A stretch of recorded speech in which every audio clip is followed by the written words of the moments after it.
자, 계속해서 하늘 보자 환상을 공부를 해보도록 하겠습니다. 요한계시록 4장 3절과 4절을 다시 읽도록 하겠습니다. 요한계시록 4장 3절과 4절 말씀입니다.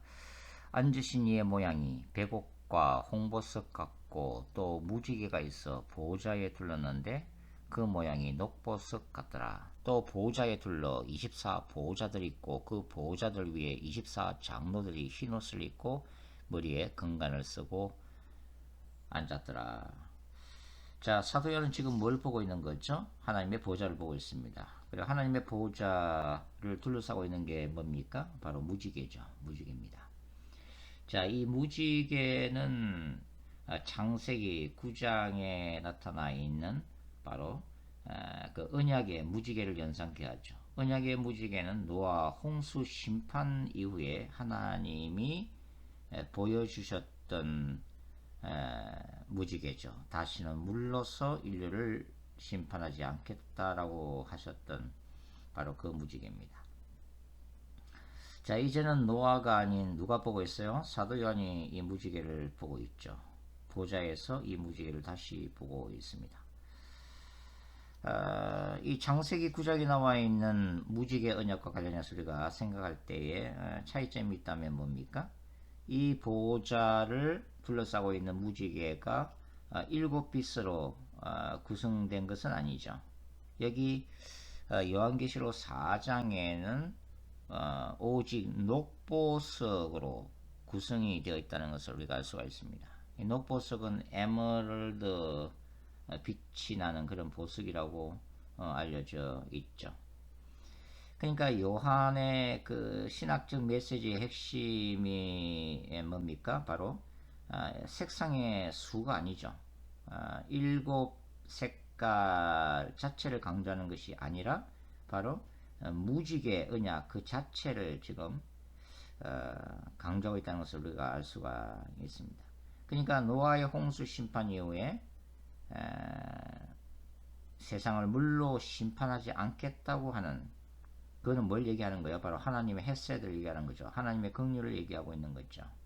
그러니까 이러한 하나님의 긍휼은 이 땅에 쏟아지는 일곱 나팔 재앙 가운데서도 여전히 유효하다는 것을 말씀하고 있는 거죠. 그러니까 비록 준엄한 죄악에 대한 심판이 세상에 쏟아져도 뭡니까? 하나님을 경외하는 백성들에게는 여전히 노아에게 약속되었던 그 언약이 살아있다는 것을 얘기를 하는 거죠. 심판 가운데서도 회개하고 죄악에서 떠나 예수 그리스도의 복음을 받아들이고 하나님의 백성이 된 자들에게는 여전히 바로 심판 가운데서도 구원이 약속되어 있다는 그런 징표라고 볼 수가 있습니다. 하나님은 언제나 회개하는 영혼들에게는 바로 구원의 문을 활짝 열어놓으셨죠. 하늘의 문을 활짝 열어놓으셨다고 하는 것입니다. 그렇기 때문에 언제든지 기회는 주어져 있죠. 그러나 이 기회가 영원히 주어진 것은 아니죠. 인간이 개인적 종말, 즉 죽음을 맞이할 때 바로 그 구원의 문은 닫히게 되는 거죠. 그리고 예수님이 다시 오시는 우주적 종말인 재림의 때에도 바로 예수 그리스도를 믿을 수 있는 바로 이 기회의 문은 영원히 닫히게 되는 거죠.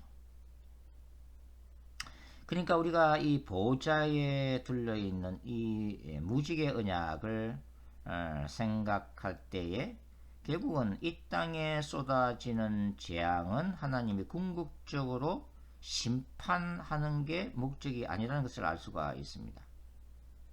언제든지 인간을 구원코자 하시는 하나님의 그 헤세드, 그 긍휼을 우리가 읽을 수 있다고 하는 것이죠. 자, 오늘날 동성애자들은 성경 속에 이 언약의 무지개를 어떻게 사용하고 있어요? 그들 자신의 정체성을 드러내는 이미지로 사용을 하고 있죠. 저는 이러한 것들이 물론 무지개의 상징뿐만 아니라 모든 그 UAG에서 사용하는 이미지가 다 그렇지만 결국은 이 요한계시록적 상징을 포함한 이 선한 이미지들을 역설적으로 바로 악한 이미지로 변질시키는, 그래서 스스로 사탄적인 활동을 드러내고자 하는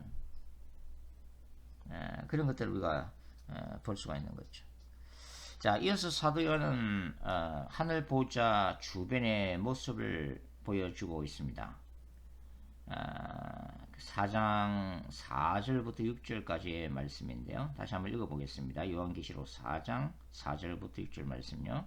또 보좌에 둘러 24 보좌들이 있고 그 보좌들 위에 24 장로들이 흰옷을 입고 머리에 금관을 쓰고 앉았더라. 보좌로부터 번개와 음성과 우레소리가 나고 보좌 앞에 켠 등불 7이 있으니 이는 하나님의 7 영이라. 보좌 앞에 수정과 같은 유리 바다가 있고 보좌 가운데와 보좌 주위에 4 생물이 있는데 앞뒤에 눈들이 가득하더라. 자, 사도 요한의 묘사에 따르면 하늘에 무엇이 있었죠? 보좌가 있습니다. 근데 그 보좌 앞에 뭐가 있죠? 7 영이 여기 있는 거죠. 그러니까 이 7 영은 하나님의 완전수 7으로 상징이 되어지고 있죠. 7 횃불로 묘사된 바로 성령 하나님을 말씀하고 있는 거죠. 이러한 그 성령님의 또 주변에 뭐가 있어요? 특별한 천사 그룹인 4 그룹이 4 생물이 존재하고 있는데 하나님의 보좌 주변에 위치를 하고 있습니다. 그리고 24 장로들이 하나님의 보좌 주변에 놓여있는 자신들의 보좌에 앉아있는 모습이 보여지고 있죠. 그리고 그 앞에 또 수정과 같은 유리바다가 보좌 앞에 펼쳐져 있는 이런 모습도 우리가 볼 수가 있습니다. 자, 여기서 우리가 이제 24 장로에 대해서 한번 생각을 해 볼 텐데요. 자, 전통적으로 24 장로들 우리가 어떻게 해석해 왔나요? 바로 이제 구약의 12지파 그리고 신약의 12 사도로 대표되는 하나님의 백성 또는 교회 공동체로 해석을 해왔죠. 이것이 이제 개혁주의의 전통적인 해석이라고 이제 할 수가 있습니다. 그래서 이러한 해석의 기초에서 몇몇 요한계시록의 그 전문가들은 뭐요? 24 장로들 하늘에 존재하는 승리한 교회, 천상에 있는 교회로 이제 이해를 하고 있죠. 그러나 저는 개인적으로 이 하늘의 4 생물들과 같은 천상의 존재로서 24 장로들을 보고 있습니다. 즉 24 장로들이 하나님의 백성이 아니라 바로 특수한 계급의 그 왕과 같은 천사장 그룹으로 저는 생각을 하고 있는데요. 몇 가지 이유가 있습니다. 첫째 이유는 뭐냐면 요한이 누구죠? 바로 12 사도 중에 한 사람이죠. 12 사도 중에 한 사람이고 요한계시록 21장 읽어보시면 14절에는 뭐가 있어요? 12 사도의 이름이 뭡니까? 새 예루살렘 기초석에 새겨져 있음도 목격하고 있죠. 쉽게 얘기하면 자신의 이름이 사도 요한 자신의 이름이 기초석에 새겨져 있음을 이제 목격을 하고 있는 거죠. 굉장히 재미있는 장면이죠. 근데 여기 요한계시록 4장에서는 이 24 장로를 구약의 12지파와 신약의 12 사도로 해석할 어떤 분명한 성경적 신학적인 근거를 제시하고 있지 않다는 것이 제 생각입니다. 그러니까 사도 요한이 이게 보좌에 올려졌는데 24 장로를 목격하게 되는데 그 24 장로 중에 자신이 바로 속해져 있는 것을 보게 되는 거죠. 자신이 자신을 보게 된다고 하는 결론이 되는 거죠. 왜냐하면 24 장로 중에 바로 신약에 12 사도가 있으니까. 그리고 12 사도 중에 한 사람이 누구요? 사도 요한 자신이죠. 그러니까 이런 것들이 조금은 부자연스럽다 하는 것입니다. 자, 둘째는 이 요한계시록 보면은 24 장로들은 일반 신자들과는 따로 구분된 존재들로 계속 나타나고 있다고 하는 거죠. 계시록 7장을 한번 보도록 하겠습니다. 계시록 7장 계시록 7장 13절과 14절을 찾아서 읽어보죠. 요한계시록 7장 13절과 14절.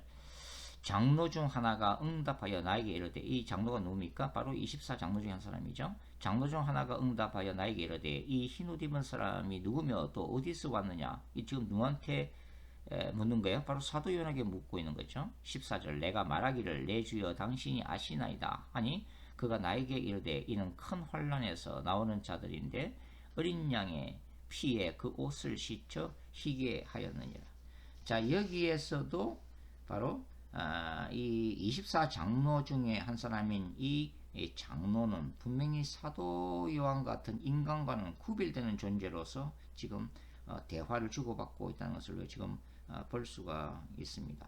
그리고 또 14장을 한번 보죠. 요한계시록 14장 3절 보겠습니다. 3절 14장 3절. 그들이 보좌과 내 생물과 장로들 앞에서 새 노래를 부르니 땅에서 속량을 받은 14만 4천 외에는 능히 이 노래를 별 자가 없더라. 자, 여기 보시면 어린 양이 시온산에 섰고 14만 4천이 지금 존재하죠. 자, 14만 4천은 여하튼 여러 가지 해석이 있지만 바로 하나님의 백성 신자임에는 틀림이 없죠. 어떤 분들은 이제 세대의 종말론 쪽에서 특별히 유대인 14만 4천의 전도자로 보고 있는데, 여하튼간에 그렇다 하더라도 예수를 믿은 유대인들이죠. 그러니까 결국은 신자들이라고 할 수 있죠. 하나님의 백성들이죠. 혈통적으로는 유대인이라 할지라도 여하튼 예수를 믿은 신자들이면 틀림이 없다고 하는 거죠. 그러니까 여기 보시면 분명히 보좌 앞에 네 생물이 있고 그 다음에 14만 4천이라는 인간들, 신자들이 있는 거죠. 그리고 특별히 또 장로들이 따로 구분되어서 지금 기록이 되어 있습니다. 그러니까 결국 24장로들을 갖다가 신자들로 볼 수가 없다고 하는 거죠. 19장도 한번 보겠습니다. 요한계시록 19장. 자, 19장 이 4절부터도 보면은 24장로와 네 생물이 이제 하나님께 찬양을 하고 있고, 또 5절 보시면 보좌에서 큰 음성이 나서 찬양이 울풀리고 있고, 6절에 보시면 또 내가 들으니 흑암 무리의 음성과도 같고 많은 물소리와도 같고 큰 우레소리와도 같은 소리로 이르되, 할렐루야, 우리 하나님 곧 전능하신 이가 통치하시도다 하면서 계속 찬양이 이어지고 있죠. 여기에는 천사들의 찬양과 동시에 구원받은 하나님의 백성들이 천상에서 찬양하는 그런 찬양이 어우러져서 지금 나오고 있는 것을 우리가 볼 수 있기 때문에, 여하튼 이런 것들을 볼 때는 분명히 24장로들은 인간인 신자들과는 구분된 존재로 나타나고 있다고 하는 것입니다. 그리고 또 계시록 5장을 한번 또 찾아보죠. 계시록 5장. 자, 5장 8절을 한번 찾아서 읽어보겠습니다. 요한계시록 5장 8절. 그 두루마리를 취하심에 네 생물과 24장로들이 그 어린 양 앞에 엎드려 각각 금은고와 향이 가득한 금 대접을 가졌으니 이 향은 성도들의 기도들이다. 자, 여기 보시면 네 생물과 24장로들이 지금 뭘 가지고 있는 거예요? 각각 금은고를 가지고 있고 향이 가득한 금대접을 가지고 있는 거죠. 여기서 보면은 24장로들이 향이 가득한 금대접을 가지고 있는 것으로 해석을 할 수가 있는데, 이 금대접이 뭐예요? 바로 그 뒤에 해석이 따르고 있죠. 이 향은 성도들의 기도들이다. 그러니까 땅에서 올라오고 있는 성도들 수많은 기도가 담겨있는 금대접을 누가 가지고 있는 겁니까? 24장로들이 가지고 있는 거죠. 근데 24장로들을 구원받은 하나님의 백성들이라면 하나님의 백성들이 땅에서 올라오는 다른 성도들의 기도를 담은 금 대접을 가지고 있다고 해석을 해야 되는데, 이것이 좀 부자연스럽다 하는 거죠. 자, 8장으로 넘어가겠습니다. 요한계시록 8장 보겠습니다. 8장 3절 보겠습니다. 또 다른 천사가 와서 제단 곁에 서서 금 향로를 가지고 많은 향을 받았으니 이는 모든 성도의 기도와 합하여 보좌 앞 금단에 드리고자 합니다. 자, 여기 보시면 땅에서 올라오는 뭡니까? 인간 신자들의 기도와 그 다음에 이제 여기 보시면 하늘의 그 번제단에 있는 순교자들이 또 하나님께 드리는 그 기도를 합쳐서 보좌 앞에 드리는 장면이거든요. 근데 여기 보시면 그 인간의 신자들의 기도를 담은 그 금향로를 지금 가지고 움직이는 존재가 누구예요? 천사라 되어 있죠. 또 다른 천사입니다. 그러니까 이 천사들이 신자들의 그 기도를 받아서 하나님께 전달하는 형식으로 지금 보여지고 있죠. 그러니까 여러 가지 이제 이 모든 것들을 종합적으로 생각하면 24 장로들은 신자들인 하나님의 백성이라기보다는 바로 특별한 천사장 계급이다. 계층의 천사들이라고 우리가 볼 수가 있다고 하는 거죠. 어떤 학자들은 이 24 장로가 흰 옷을 입고 있기 때문에 인간이라고 주장하기도 합니다. 그러나 사실은 이 흰 옷은 신자들이 입는 세마포 옷을 얘기할 뿐만 아니라 사실 성경을 보면은 천사들도 이 하얀 세마포 옷을 입고 있는 것으로 성경 기록을 하고 있죠. 요한복음 20장 12절, 마태복음 28장 3절, 사도행전 1장 10절에도 나타나고 있다고 하는 것입니다. 그리고 이 24 장로들이 입은 흰옷과 금면류관은 성리의 상징이라고 볼 수가 있죠. 그래서 저는 이 24 장로들은 땅의 신자들이 하나님의 나라를 위한 이 종말론적 거룩한 전쟁에 승리하도록 도와주는 천상적인 존재라고 저는 생각을 하고 있습니다.